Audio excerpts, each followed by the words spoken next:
Hey droners, B here with another edition of Weekly Droner News. And this week we have really interesting stuff. NASA's flying drones over hurricanes. There's birds that are actually drones.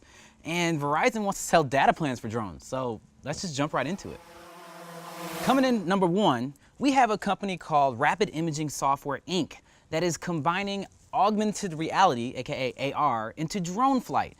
And the reason is for disaster relief efforts. So if you're flying a drone over, let's say, a flooded river in North Carolina, a lot of the times it's really hard to identify where this damage is. Even if you're the drone pilot, you can go, oh yeah, I thought it was next to 6th Street and Grand, you know, but I don't know, I couldn't tell because everything was underwater. So what this drone actually does is it gives a feed onto the display of whatever the video is of exactly geolocated they are. So it'll show the streets, it'll show the pathways, it'll show the addresses, it'll show everything. And this could be a really, really big deal when it comes to not only studying what's happening when the natural disasters hit, but also how to respond to them and where to respond to them. So this is actually a really cool big deal that I think actually has much further application than what they're using it for. Coming in at number two, DJI, now that they've partnered with Apple, they're up to it again. They are taking Autel, another drone manufacturer, to court.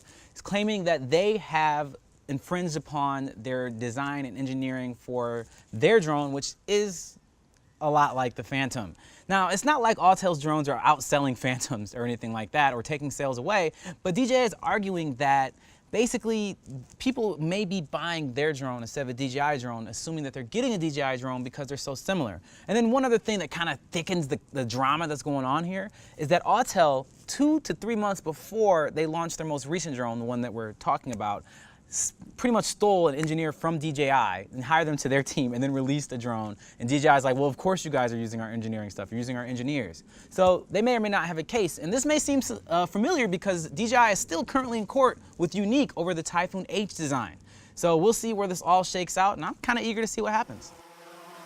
Coming in at number three, we have Verizon selling data plans for drones. Now, my first thought to this was Verizon seems like they're money-grabbing people, which, I mean, they're a corporation that doesn't really pay all that much taxes. But that aside, they are actually doing this with good cause. And the reason is, if you have your drone connected to a cellular network, not only will that improve the connectivity between the pilot and the drone, as in the reliability, and we all know what it's like to have your drone lose connection, but it also makes it so that you can do things like live streaming a lot better. And by better, I mean at a higher quality, because if the image is coming directly from the drone, then you're going to be getting the highest quality that you can, because every source that you have in between your drone and the actual feed when it comes to uploading things online is going to make it have less quality. So overall, I think something like this is a good thing. AT&T has already been offering plans like this, and these plans are going to be offered at pretty much the same exact data rates that you already get. So it's like, you know, $25 for a gig, $80 for 10 gigs, blah, blah, blah, blah. Either way, keep your eye on it. I'm sure a lot of future drones are going to have data plans coming with them.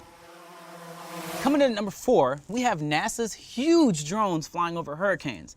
Now, if you're like me, I've seen a lot of videos or images of like crazy pilots like, yo, let's go dive into this hurricane so we can collect the data. Now, of course, these people are absolutely crazy and putting themselves at risk, and NASA doesn't think that's something that's necessarily necessary to continue happening. And they have a drone that is huge that they fly over hurricanes now. It is, let me tell you how big this drone weighs in at 15,000 pounds, has a wingspan of 140 feet, and it flies at about 60,000 feet for around 30 hours. And it's really cool because if you've ever seen that movie Tornado, like you see they have those trash cans that release little orbs that go into the tornadoes, and you're like, oh wow, we got all the data from the tornado. Like this thing has that too. Like it drops things into the hurricane that collects data so they can send back to the weather center so we can predict how everyone's gonna die when the hurricane hits. So it's really cool. I really like it.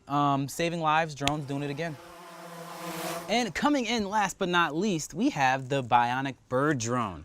And this is pretty much if you look at it, it looks like it has carbon fiber wings and it's like made out of foam and stuff. It's really cool looking kinda, but what's really I like about it is that it actually does mimic how a bird flies, to the point other birds are being tricked into thinking it's a real drone, or excuse me, a real bird. And you can actually find videos where birds are attacking this drone because they think it's like a bird that's impinging upon their territory or whatever. But even so, hilarious drone that actually flies from your phone. So it's a little bird that you can fly from your phone that looks like a bird and flies for like 8 minutes. Either way, I think it's kind of cool and random that this aeronautical engineer named Edwin van Riebeek, sorry bruh, created this, and now you can get it for $100. Droners, thanks again for tuning in to this week's edition of Droner News. And if you want to see any other weeks, because they're all pretty awesome, you can click right here, because that's the place to look for more. Or if you want to see other random things like racing drones and other droner-related stuff, you can click there, because that's where you can do that. And as always, I'd really appreciate it if you hook it up and subscribe, because subscription is the best. And as always, stay fly.